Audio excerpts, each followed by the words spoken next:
The snow came sideways that morning, like the sky had decided to start over. The roads were white ribbons curling through the woods, and the old car coughed its last breath 3 miles past the town sign that nobody maintained anymore. Mara sat behind the wheel for a long moment, listening to the silence swallowing the engine. Her daughter, Eve, was asleep in the back seat, her small body bundled in thrift store layers, the air fogging lightly around her mouth. Mara watched it rise and vanish. Proof of life, fragile and rhythmic. She'd been driving without destination, guided by memory more than map. The only thing left to move toward was a place she had seen once as a girl, a gray stone mansion on a frozen hill, half hidden by pine trees, abandoned even then.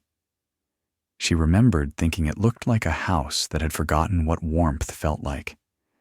Now she thought maybe that made them even. Eve stirred.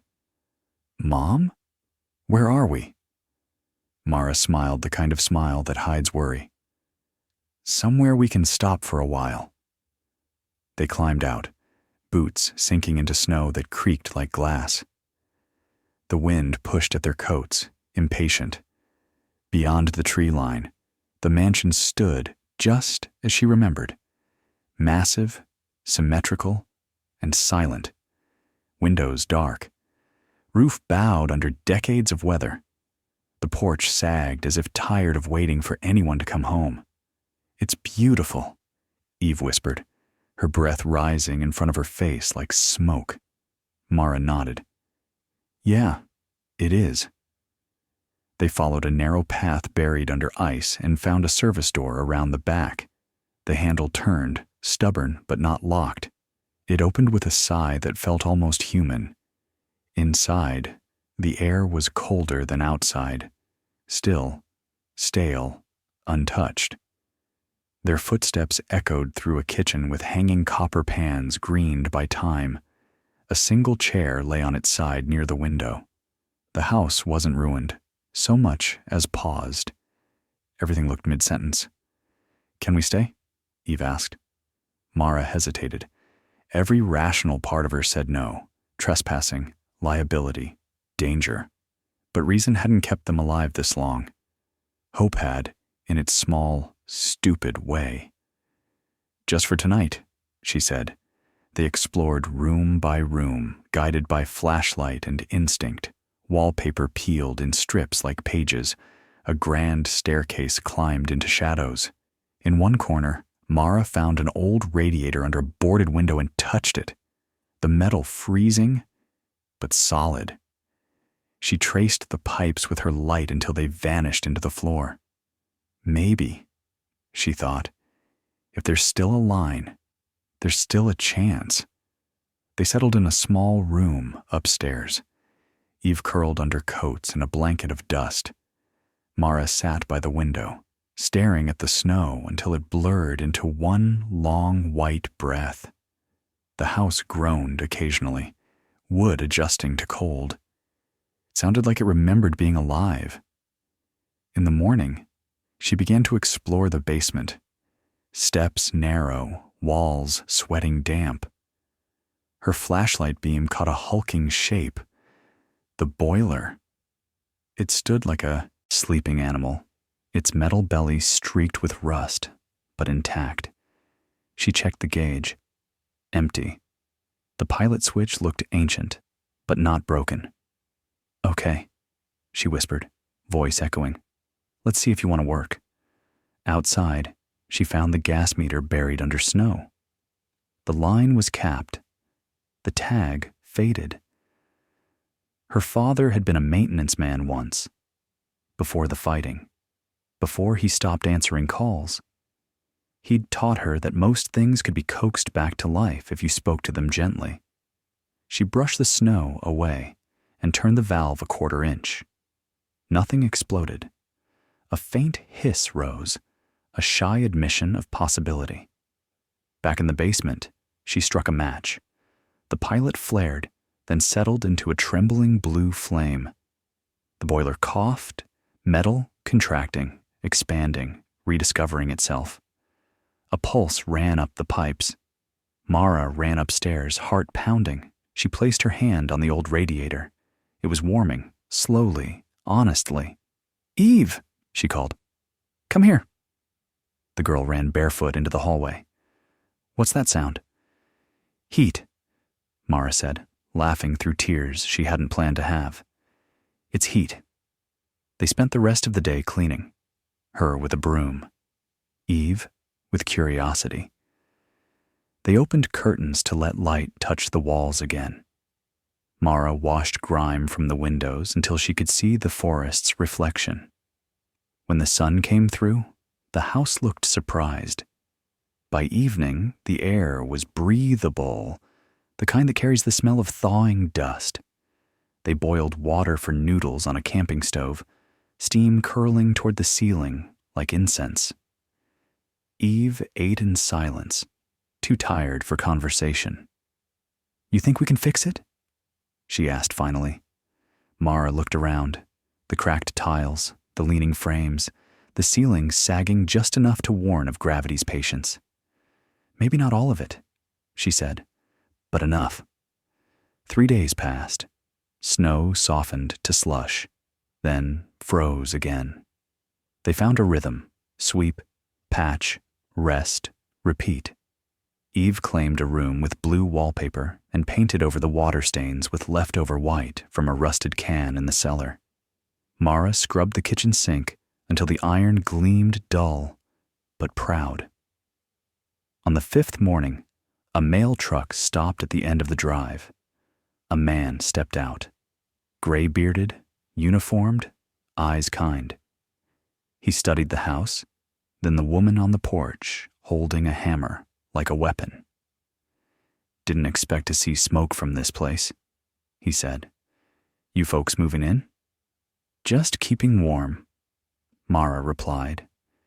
He nodded slowly, like that was enough.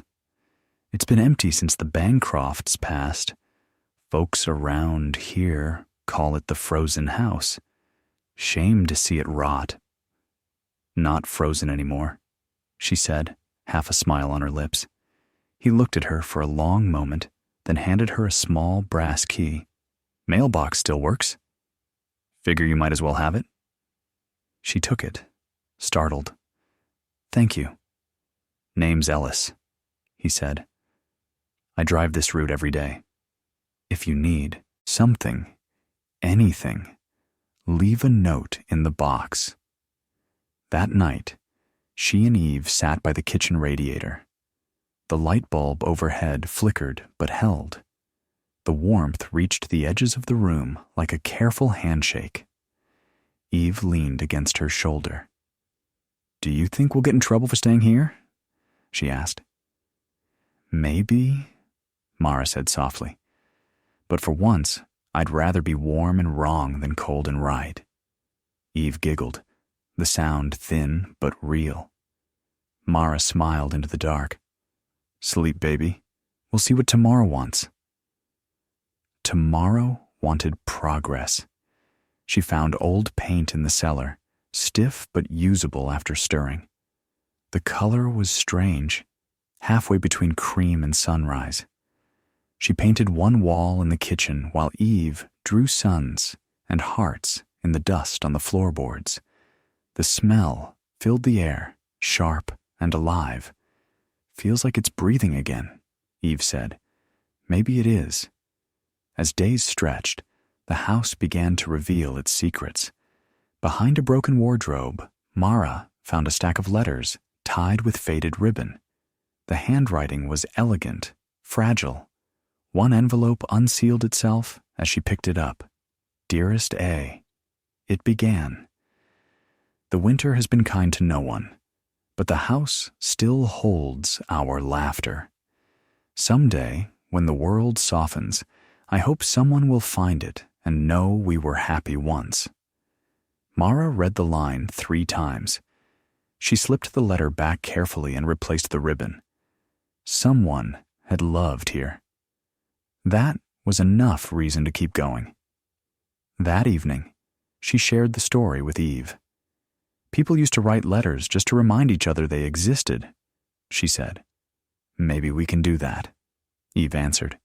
Leave letters for whoever comes next. Mara kissed her forehead. Maybe we will.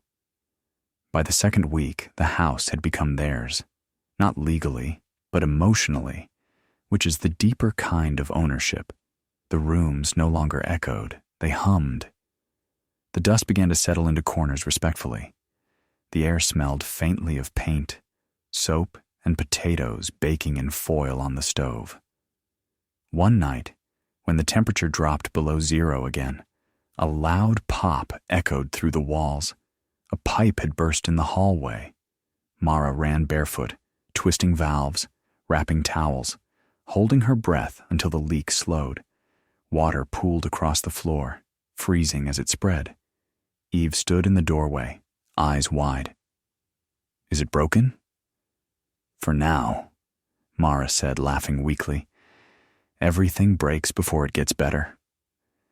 They mopped together until the floor gleamed with its ordeal. Afterward, they sat wrapped in blankets, watching their breath fade in the faint heat that remained. Eve's eyelids fluttered. Mom, she murmured, I think this house likes us. Mara looked at the ceiling, where condensation glimmered like tiny stars. Then let's give it a reason to. A week later, Ellis returned with a thermos of coffee and a toolbox. Heard you've been fixing the old beast, he said. Trying to, Mara replied. She's stubborn. Aren't we all? He said with a grin. Mind if I take a look at that boiler? Together, they coaxed the machine into smoother breathing, tightening valves and clearing soot. When the heat spread evenly through the pipes, Ellis leaned back, satisfied. You've got a good touch, he said. Maybe this house just needed someone not afraid to listen. After he left, Mara stood in the doorway watching the snow fall softer now, as if even the weather had decided to be gentle. The mansion, once frozen, hollow, radiated quiet life. Eve was upstairs, singing softly to herself while arranging her drawings on the wall. The tune drifted down the hall, light and sincere. Mara closed her eyes. For the first time in years, she wasn't running or apologizing or waiting for permission to exist. She was exactly where she was supposed to be. The house creaked around her, not in protest, but in conversation. The heat clanged once in the pipes, steadying itself. Outside, the wind eased. Inside, warmth spread, patient and complete. She exhaled, long and even, and whispered to the walls, We're staying. The snow melted in slow confession. Roofs dripped. Gutters woke with little groans, as though surprised to still exist. The air outside the mansion no longer carried the bite of warning. It smelled faintly of thawed pine and mud, of life remembering itself. Mara stood on the porch, the morning sun touching the edges of her face. Steam rose from the old coffee mug in her hands. The cup had a chip shaped like a crescent moon. She had found it in the pantry weeks ago, scrubbed it until it stopped smelling of dust. Behind her, inside the house, Eve's footsteps tapped down the hallway, lighter now, almost musical. You're up early, her daughter said, rubbing her eyes. I didn't sleep, Mara replied softly. Too quiet. Too quiet is better than too cold, Eve said, grinning with the wisdom of 9 years and 1,000 miles of growing up too fast. Mara smiled. You're right. The house looked different now. It still sagged inside, but the size had changed. Less grief, more gratitude. Curtains hung again. A patched quilt draped over the couch. The smell of bread from yesterday's baking still lingered, warm even in memory. Ellis had returned twice since his first visit, each time with some small offering, a coil of wire, a can of paint, stories about how the Bancrofts used to host Christmas dinners for the whole county. "This place always had a good heart," he'd said. "It just forgot the beat for a while." Mara believed him. The mansion no longer felt haunted. It felt waiting. The first letter came in early March, a thin white envelope addressed to current resident Bancroft Estate. The handwriting was old-fashioned, elegant. Inside was a single sheet of paper. "I heard someone has returned to the frozen house. My name is Clara Bancroft. I grew up there. If it's true, please let me visit." No address, just a phone number written neatly at the bottom. Mara folded the letter carefully and left it on the table, staring at it for half the afternoon. The house had belonged to someone once, someone who wanted to see it again. When she finally called, a woman's voice answered, fragile but warm. "You found it, didn't you?" Clara said, as if she'd been expecting this call all her life. My daughter and I are just staying for now," Mara said carefully. "I don't mind," Clara replied. "If the house let you in, it must like you. It never liked anyone who came for the wrong reasons." That weekend, Clara arrived. A silver car, slow up the drive. She stepped out wearing a thick green coat and holding a small tin box. Her white hair was pinned back with a clasp shaped like a leaf. Eve ran to open the door before Mara could stop her. "Come in, it's warm." Clara's eyes softened.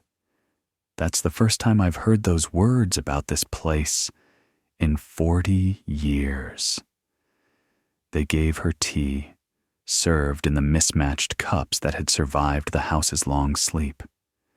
Clara moved through the rooms with reverence, her fingertips tracing banisters, door frames, wallpaper edges, as if reading Braille from her past. "I was 16 when my parents left," she said. "The pipes froze that winter. We couldn't afford the repairs. We sold the furniture, packed what we could, and never came back." She smiled faintly. "It was never the house's fault. We just stopped believing in it." In the parlor, she set the tin box on the piano. "This was all I saved." Inside were old photographs, sepia faces, summers in the orchard, a Christmas table heavy with candles, and one photo of a little girl standing beside a grand staircase, holding a small bouquet of wildflowers. "That's me," Clara said. "I used to hide under that stair during storms. I thought the house could protect me if I listened hard enough." Eve tilted her head. "Maybe it did. You're still here." Clara laughed softly. "Maybe so." Before she left, she handed Mara a folded deed and a small brass key. "The bank never claimed it back," she said. "Taxes paid until 97, then forgotten. Consider this, a gift. I don't need walls anymore, but you seem to." Mara stared, speechless. "I can't accept—" "You already did," Clara interrupted gently. "You kept it alive. That's worth more than money. Just promise me you'll fill it with people again." By April, the road thawed enough for visitors. Word spread quietly, the way good rumors do. Ellis told a teacher from the next county, who told a social worker, who told a young mother trying to escape a motel room she couldn't afford. The first night Mara opened the door to strangers, her hands trembled. A woman stood there, holding a baby, wrapped in an old scarf. Her eyes were swollen from crying, but steady. "I heard there's warmth here," she said.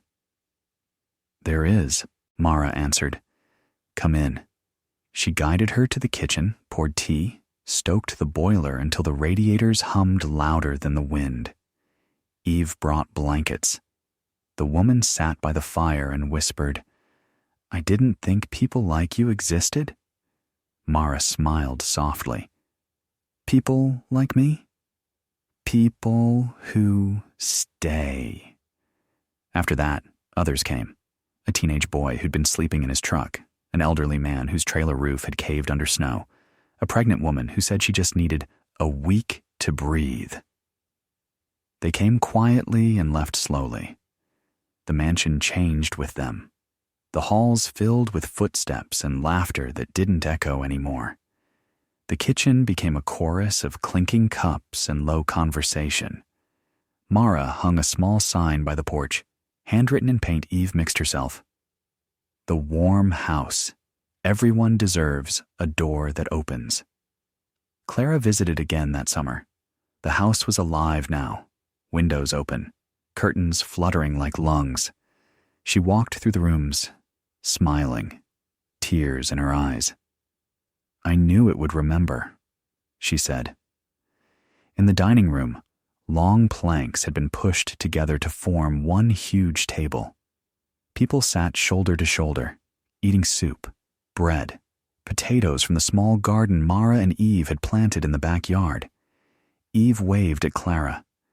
"We're having dinner for 12 today," she said proudly. 12, Clara repeated, eyes shining. "When I was young, this table was never full. I think it was waiting for this." She turned to Mara. "You've done what none of us could." Mara shook her head. "I just needed somewhere to stay." Clara smiled. "That's all any home ever needs. Someone who needs it back." That night, after everyone had gone to bed, Mara stepped outside. The air was warm and heavy with the smell of lilac. The windows glowed with soft yellow light, each one a small promise fulfilled. She looked up at the sky, felt the breeze slide against her skin, and for the first time since losing everything, she didn't feel like she was borrowing time. She was living it. Autumn came gentle that year. The trees along the drive turned gold early, and the mansion wore their reflection proudly in its clean windows. One morning, a letter arrived addressed simply to the warm house. Inside was a check for $200 and a note.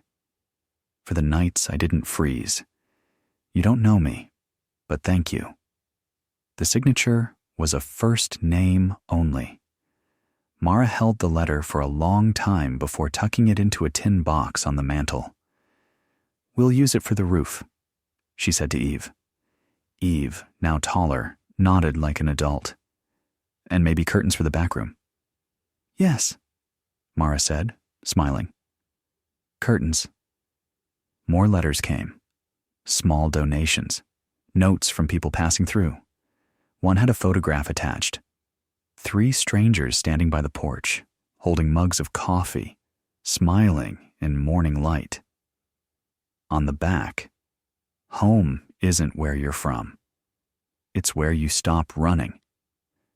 The house began to breathe differently, lighter, freer. It had gone from frozen monument to living organism, and Mara felt herself changing with it. The lines on her face softened. The heaviness in her chest, once a constant companion, began to lift. In late November, the first snow returned. Thick flakes drifted down in silence, erasing footprints, covering the garden in white forgiveness. The boiler hummed strong and steady. Inside, the smell of cinnamon filled the air. They were preparing for what Eve called the house's birthday. 1 year since they arrived. A handful of guests sat around the fire. Ellis with his thermos. Clara wrapped in a shawl. The young mother and her baby, now walking. The teenage boy, now working in town, but still stopping by every week. Eve had strung paper snowflakes across the ceiling. "Everyone has to make a wish," she declared, Ellis lifted his cup. I wish for more hands to help and fewer reasons to need them. Clara smiled. I wish for walls that never go cold again. Mara looked at the fire, its flames reflecting in the glass of the old photographs on the mantel. She thought of the years behind her, the losses, the nights in the car, the fear that had once felt permanent. Then she thought of the house, alive again, because she'd refused to leave it cold. When it was her turn, she said, I wish that everyone who finds this place leaves a little warmer than they arrived. The group raised their cups. To warmth, they said in unison. That night, after the guests drifted to sleep, Mara climbed the staircase slowly. At the landing, she paused by the stained glass window they'd uncovered months ago. Moonlight poured through, painting the hallway gold and blue. She thought of her own mother, of the arguments, the silence that had followed, the years of absence. She took a deep breath and whispered, I forgive you. The words felt strange but right.